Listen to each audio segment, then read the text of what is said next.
Sana Ovusi is breaking bad on homecoming. He started by hanging out with the wrong crowd of boys, them smoking, came back home, demanded all the money from Mangwanyana. It seems like Mangwanyana is definitely going to be facing some serious hard times when it comes to Uvusi. Vusi demands the inheritance money that he was left by Usifiso. And of course, Mangwanyana cannot release such funds to a child because it is Mangwanyana's responsibility as his guardian to take care of him. But it seems like Vusi is definitely getting out of control. He will even confront Ushwabi in the tavern to say, Shwabi, how could you have let the police to release you? Now, to me, it does come across as if Uvusi was definitely intoxicated when all this was happening. Why is Shwabi back at Okambeni? Because I was under the impression that Shwabi has left Okambeni for Gauteng, but Shwabi is back Okambeni and he is up to no good again because him drinking and hanging out in tavern just after what happened to Usifiso is absolutely uncalled for. But we do see that Uvusi is definitely being driven by visions. So maybe, just maybe, Uvusi might harm Ushwabi. In which way, we do not know. We'll have to see this week, but I do feel like Vusi is definitely driven by visions. Waze wangiphoxa uShwabi by believing uqondo kuhle over uMangcobo. So uShwabi, as soon as he realizes that Mangcobo has been released from prison, he decided to chase uMangcobo out of the house. Of course, uMangcobo was like, listen, I ain't going anywhere. This is my house as well. Me and you are still married. But uShwabi was like, listen, Mfazi, if you do not want to see more of me, you better leave this house right now. And uMangcobo was like, you know. And really, Ushwabi did raise his hand. Luckily, he never did anything. But the thought of raising his hand over his wife is what confuses me. And I'm like, wow, I guess the leopard never changes his colors.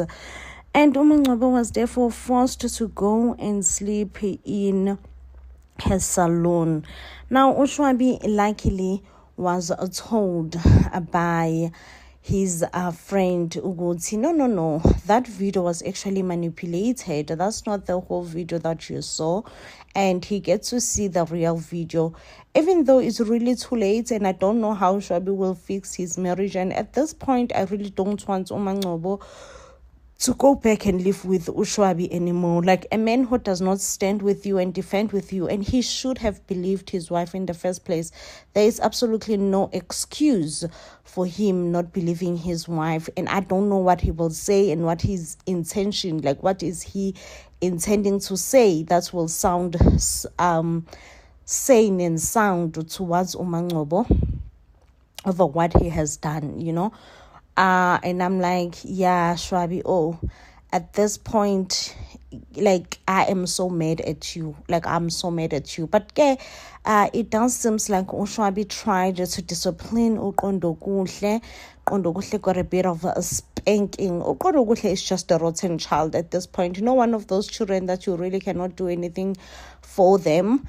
Uqondo Kuhle is one of those children. And I'm like, Yazin, this child needs to be let go. Like, he needs to go, you know.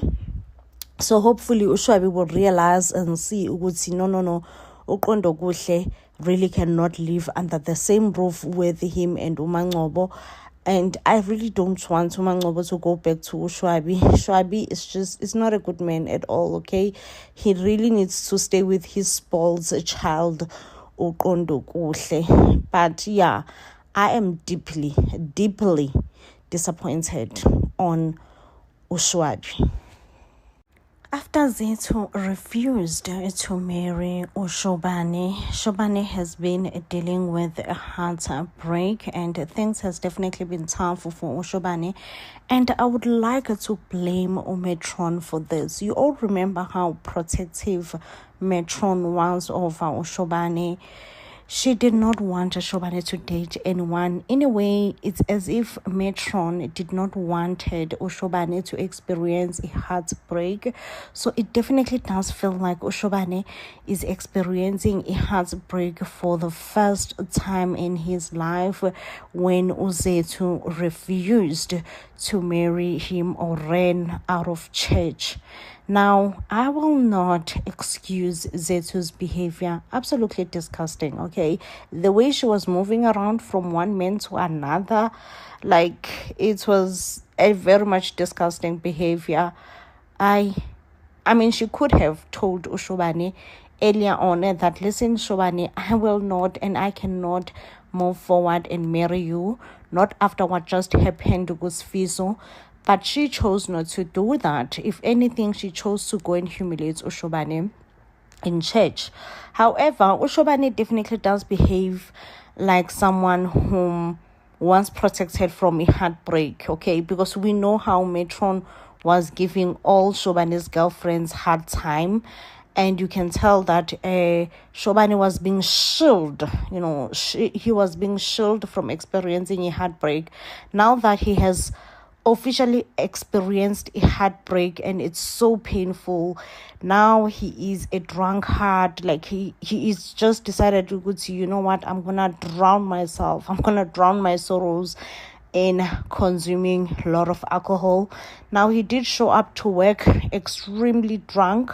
Zethu annoyingly tries to help him, and I know that maybe in that moment Zethu meant well, but Zethu, baby girl, please, okay? All this could have been avoided. And I'm not saying that Zethu could have married Ushobane even if she doesn't want to. No, I'm saying they could have had a conversation, like adults, to say, listen, Ushobane, right now, I've just left my previous marriage and my ex-husband just passed away. It's a lot to process with Fiso's passing and everything. I will not be able to marry you. Save Ushobane humiliation. But Uzethu, the way she moves around, like her actions are absolutely unjustifiable and inexcusable.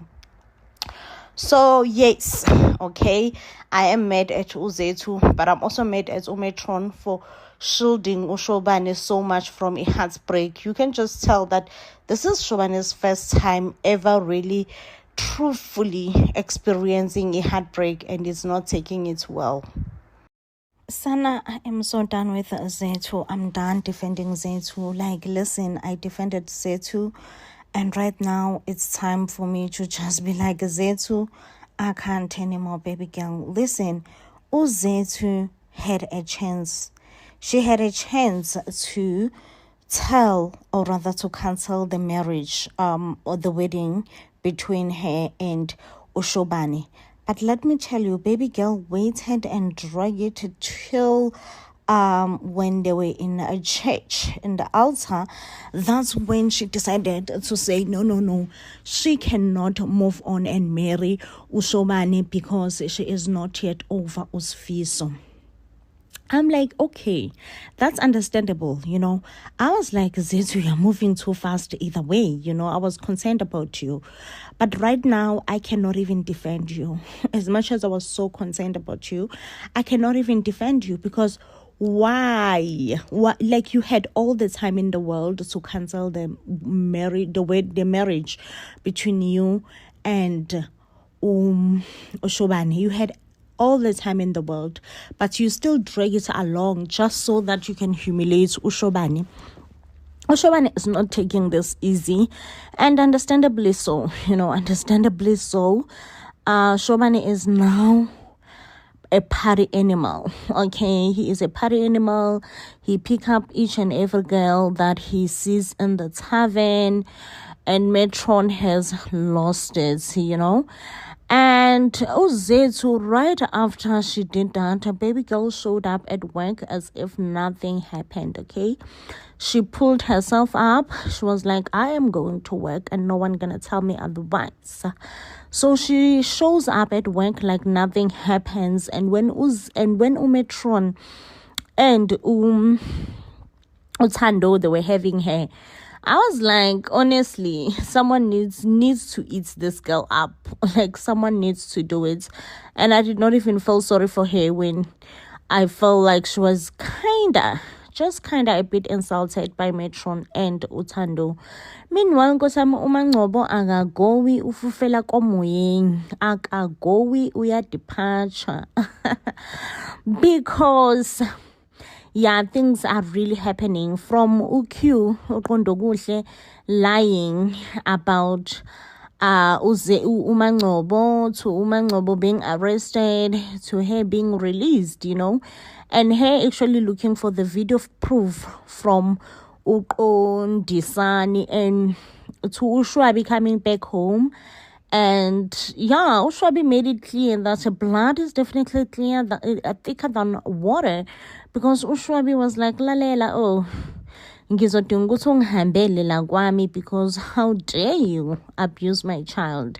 I'm like, how dare you, Ushwabi? Like, how dare you? Like, how dare you? Really? That's just how you take uMangcobo right now? How dare you? Oh, Mangcobo Sanalam, Mangcobo Sanalami. Not this boy called Q planning against Mangcobo. He was talking to his friends and he says, Lalela, he is not going to give up easily on Mangcobo. And I'm thinking, I wonder what he's going to try. But he seems like he tried to take a video of uMangcobo and himself on the bed.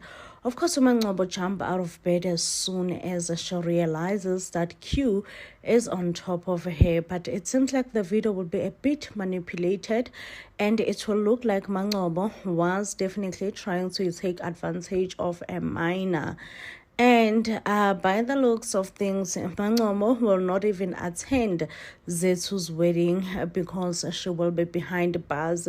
I can already guess that Shwabi obviously took his son's side. Wow, guys, I guess it's never easy to be a stepmommy. Especially if you are a hot stepmother where it happens that your stepson wants you. Meanwhile, Uzethu is in preparations for her wedding. Now, it does seem like Metron and Zethu are getting along. Metron has accepted that Zethu is going to marry Ushobane. Now, Uzethu, when fitting her dress, Spamandla accidentally spills red paint on Zethu's dress. Of course, this puts Zethu in panic, and I don't know you all, but I do view this as a bad luck. Why would something like this happen to Zethu? Also, Zethu does not look happy as someone who's about to be a bridey. She is just in depressed and wondering why this and that and the other thing is happening. Well, it is said that Mangonyana will also find out that Zethu is walking down the aisle. Of course, Mangonyana will lose it, okay? She will lose her cool when she finds out that Zethu is walking down the aisle, According to uMangonyana, she does not feel like Zethu deserves happiness, especially because she has lost out on some things. She have lost out on happiness, on her husband, and she is busy grieving. Yet Zethu move on Kesana as if nothing has happened. I do just judge Uzethu just a bit for just getting into another marriage soon after her marriage with Usfiso did not work out. And not only it did not work out, Usfiso has lost his life now. Just when we were starting to forgive Ushwabi for what he did to uMangcobo previously, listen, his son just comes out of Norway to test their marriage once again. So it seems like Shwabi's son, Ndokunhle, have a huge crush on Umangcobo. And as soon as Umangcobo resisted, because Umangcobo obviously is thinking she is an adult in this whole situation, she cannot be engaging children. She went and reported Ndokunhle Ushwabi, but guess what? Ushwabi took Uqondokuhle's side, and Uqondokuhle, being a typical teenager, he decided to run away from home. But it does seem like this week he will be back to cause more troubles for Umangcobo. Umangcobo will end up missing Zethu's wedding, and it seems like she will be behind prison. And this is because Uqondokuhle will be accusing Umangcobo for trying to take advantage of him. Sana, this son, is here to test Ushwabi and Umangcobo's marriage once again. I did saw Shwabi's old character coming out when he was talking to Umangcobo. Hopefully he will learn and be able to control himself, because what he was doing is absolutely no. Now let's talk about Zethu's wedding to Ushobani. Sana, I don't know anyone who moves fast like Zethu. Lalela 180. Baby girl is like, you know what? I was just marrying another guy 2 weeks ago. The same guy has been killed by my fiance. But that's not gonna stop me from getting married again. Listen, me and marriage were meant to be. It's meant to happen, If something is meant to happen, something is meant to happen. I'm like, Zethu, yeah, move fast. But I don't know if there will be problems in Zethu's weddings. But so far, it definitely does look like there will be huge problems. Like Spamandla will accidentally spill a red paint on Zethu's dress. And Umangwanyana meant to say, will definitely lose it also as soon as she finds out that Zethu is moving on. I'm just like, Mangwanyana, really, what did you expect? Remember, you are the one who had a problem with Zethu coming to join your marriage. Now that Zethu has found herself a single man who does not want polygamy, you have a problem? Sana was one like Zethu. Like, I am so annoyed. Haibo Zethu. Like, can someone please tell me Zethu being like, why did you have to come to the funeral? And that drama that she pulled when the coffin was going down, like, she deserved that smack from Umangwanyana. I mean, yes, it's not Zethu's fault, Usfiso Ushonile, but honestly, she shouldn't have never attended the funeral, considering that she is now Shobane's fiance. 2, she goes there and pull the most dramatic acts, annoying acts, Gesana. Like, I was like, Makwanyane, if you don't smack this girl, if you don't smack her, you will never ever get another chance to smack her. Honestly, Uzethu was so annoying. That performance was extremely annoying. Like, it's got under my nerve, okay? I think at this point, she should have been a decent person, stay at home, comfort her boyfriend, Ushobane. We all get that Ushobane really did not mean Ubulala Usfiso, but still, Zethu attending that funeral was a bit distasteful to me. I need me a Zethu flavor in my life. Listen, I need me a Zethu flavor in my life. The way Sfiso has completely lost his mind as soon as he find out that Shobane and Zethu are engaged to be married. Listen, Sfiso still considered Uzethu as his wife, and honestly, according to Zulu customs, I would agree. Since Uzethu atelwa ngenyongo, it does legally makes her the wife of Usfiso. But Usfiso, as soon as he find out, let me tell you, lost his mind, okay? And this is why I'm saying I need a Zethu flavor in my life, because listen, two men are crazy over Uzethu. But as soon as Uzethu and Ushobani announces their engagement to their parent, first of all, it was Metron, who was definitely not in support of their engagement, because it seems like Metron, has grown to be fond of Utando so much, and surprisingly, personally, I never saw it coming, okay? The way Metron was not liking or loving Shobani's girlfriend, I did not see Metron loving Tando the way she does now. And when they went to the Hlongwane family,